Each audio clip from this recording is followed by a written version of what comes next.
और हमारे साथ इस वक्त मेहमान भी मौजूद हैं। इस वक्त अहमद रज़ा तैयब साहब मौजूद हैं। अल-मुस्तफ़ा ट्रस्ट, अल-मुस्तफ़ा सोसाइटी जो है वो चला रहे हैं और बड़ा काम कर रहे हैं। और मैं हमेशा ये कहता हूँ कि जो काम रियासत करना चाहिए और 70 साल से रियासत के अंदर रहते हुए ये इदारे कर रहे हैं, लोगों के साथ न रंग, न नस्ल, न ज़बान, न मज़हब, न फ़िरका, उससे हट कर सिर्फ इंसानियत की खिदमत, वो जिसका हुक्म जो है वो अल्लाह ताला और नबी पाक सल्लल्लाहु अलैहि वसल्लम बिल्कुल कहते हैं कि सदका खैरात अफजल इबादत है। यही वजह है कि लोग माह रमज़ान में जिस्मानी इबादत के साथ साथ ज़्यादा से ज़्यादा सदका ज़ुकात देने को भी तरजीह देते हैं। वैसे तो अल्लाह की राह में माल सदका खैरात करना इंसान का कोई ज़ाती कमाल नहीं, क्योंकि माल और जान सब कुछ उसी खालिक और मालिक की अता करदा है। तो कुरान हकीम और हदीस मुबारक़ा हैं, उनमें सदका खैरात को अल्लाह और उसके रसूल करीम सल्लल्लाहु अलैहि वसल्लम की रज़ा के हुसूल का ज़रिया भी करार दिया गया। लेकिन फिर भी हर किसी की ख्वाहिश होती है कि उसकी जानिब से दी गई रकम मुस्तहिक तक पहुँचे, क्योंकि माह रमज़ान में ये मामूल है कि गदागरों की गलगार होती है, पूरा एक नेटवर्क होता है, पूरी फैमिलीज आपको रोड पे नजर हर जगह वो लोग मौजूद हैं। लेकिन हकदार तक पहुँचाने के दो तरीके, एक तो ये तरीका सैरिश कि आप जो है वो खुद वहाँ जाएं और उनको इज्जत तकरीम के साथ दें जो आप समझते हैं कि अगर आप नहीं, पॉसिबल नहीं, आप पाकिस्तान से बाहर हैं या जाने से, तो फिर ऐसे ट्रस्ट, ऐसे इदारे मौजूद हैं। अच्छा, ऐसे में मैं चाहूँगी, सॉरी मैंने आपको मुद्दे से इंटरप्ट किया, हम ये सवाल वैसे अक्सर करते हैं जो भी हमारे पास मुंतज़मीन आते हैं किसी न किसी ट्रस्ट को चलाने वाले। मैं अक्सर ये सोचती हूँ कि आप लोगों के लिए कितना मुश्किल होता होगा ये डिफ्रेंशिएट करना कि जो बंदा मेरे पास आया अपनी मजबूरी या परेशानी बताने के लिए, क्या वाकई ये ज़रूरतमंद है या फिर ये एक ढोंग रचा रहा हूँ। कि हम ऐसी कई खबरें सुनते हैं कि भाई इनकी बातों पर मत जाना, इनके पीछे बड़े बड़े घर होते हैं। सबसे पहले तो बहुत शुक्रिया मदद करने के लिए। इसका मैं आपको बताते चलूँगी, जैसे आपने कहा कि जो आपके पास आ रहे हैं मदद के लिए उसकी असेसमेंट, तो उसकी असेसमेंट ये है कि जैसे आप डिपेंड करता है कि आपने क्या सर्विसेज उनको देनी है। कुछ लोग अल-मुस्तफ़ा हॉस्पिटल के जैसे 8 हॉस्पिटल्स चल रहे हैं, 35 क्लिनिक चल रहे हैं। कुछ लोग अपने इलाज के लिए आते हैं, तो इलाज में हमने अलग अलग क्राइटेरिया रखा हुआ है।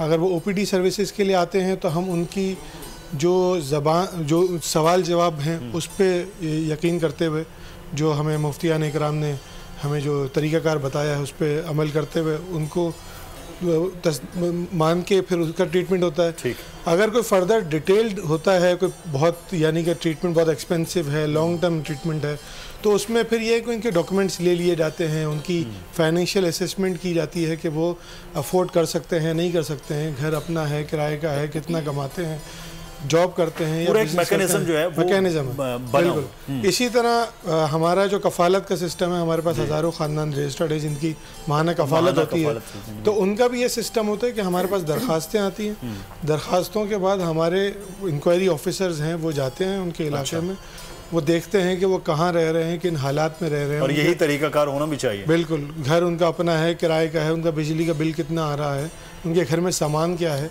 तो उससे एक आइडिया आपको मिल जाता है कि वो ज़ाहिर है कि उनकी क्या हालात। तो एक मैकेनिज्म चल रहा है। लेकिन अहमद रज़ा साहब, एक चीज़ मैं यहाँ पर जानना चाहूँगा, महंगाई बहुत बढ़ गई। जो आज से 2-3 साल पहले हम देखते थे जिनको कभी ज़रूरत नहीं रही, ना वो देने में थे ना वो लेने वालों में थे, आज हालत ये है कि वो भी लेने वालों में होगा।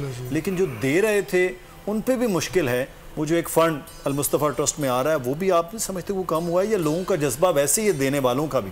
इसमें मैं आपको बताऊं कि ये ज़ाहिर है कि जो इकोनॉमिकल क्राइसिस जो चल रहे हैं पूरी दुनिया में भी और पाकिस्तान में ख़ास तौर पर 3 साल से जो रुपये की डिवैल्यूएशन हुई है, उससे मैं समझता हूँ कि डोनेशंस जो थोड़ा थोड़ा डोनेशन देने वाले लोग थे ना, 10,000, 20,000, 25,000, वो लोग जो हैं ज़ाहिर है कि उनके लिए सर्वाइव करना मुश्किल हो गया है, तो वो डोनेशंस कम हुए हैं। मगर ज़ाहिर है कि अगर डॉलर अप्रिशिएट हुआ है तो बहुत सारे लोगों ने उससे बेनिफिट भी हासिल किया। बिल्कुल ऐसा ही है। तो जो बड़े डोनर्स हैं वो अपनी जगह डोनेशंस भी दे रहे हैं। सही।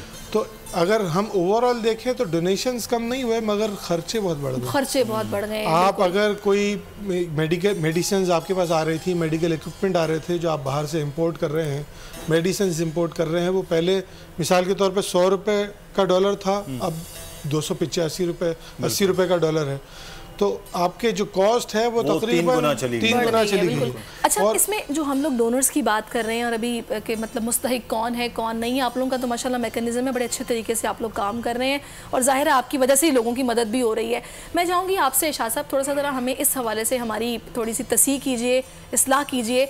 मैंने अक्सर बड़ों को बुज़ुर्गों को सुना है कि वो कहते हैं जी ये जो मांगने के लिए आते हैं ना, गाड़ी नॉक करते हैं, हर किसी को मत दे दिया करो, या तो कोई अपाहिज हो, माजूर हो या कोई ज़ईफ़ हो, उसको आप दे दें।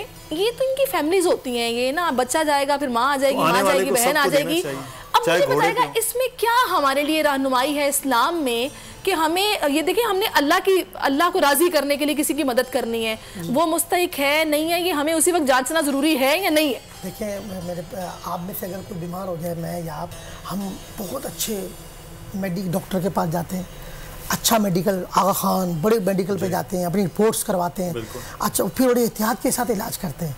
तो हम अपनी ज़ात के मामले में देखिए कितने संजीदा हैं और बहुत गौर व फिक्र से काम करते हैं। तो ये ज़कात भी एक जिम्मेदारी है, ज़कात एक अहम फरीज़ा है। तो खुदारा हमें ज़कात क्योंकि फ़र्ज़ है, सदका खैरात आगे आ जाता है वाजिब। अब इसमें कि ज़कात है, फितरा है, जो आप पे लाजिम है, या आप सदका खैरात भी कर रहे हैं, तो खुदारा अब आप जान नहीं छुड़ाएं। क्या आप ये देखें तो सही, जिसको मैं दे रहा हूँ कि वो हकदार भी है, इसीलिए कहा गया कि पहले अपने खूनी रिश्तेदारों को देखें, करीब लोगों को देखें।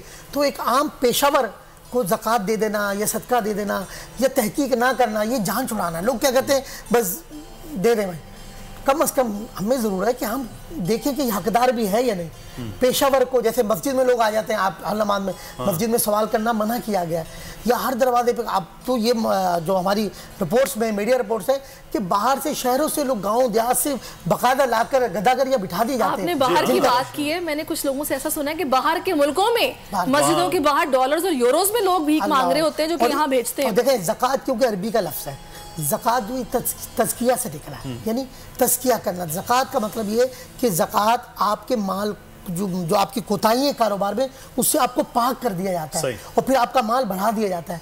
तो असर दें, इतना ज़रूर आपको होना चाहिए कि आप हकदार को पहुँचें, हकदार तक पहुँचाएं।